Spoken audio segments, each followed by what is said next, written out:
Well, former superintendent of Monroe City Schools, Brent Vidrine, has been charged with 4 felonies. Good evening to you. I'm Jennifer Andrews. Sophia Ridley joins us now with all the details. Sophia?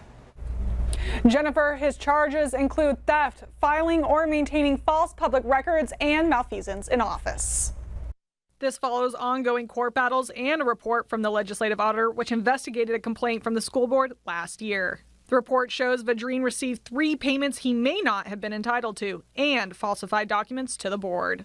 Vidrine claims the school board breached employment contracts involving purchases of 4 years of credible service through the teacher's retirement system. We're told Vidrine turned himself in at the Washita Correctional Center at 1 o'clock yesterday afternoon and was released on bond. Our request for his mugshot was denied. A new law that allows its release doesn't go into effect until August. According to Louisiana statute, if convicted, Vidrine could be imprisoned for up to a total of 25 years or face up to $25,000 in fines.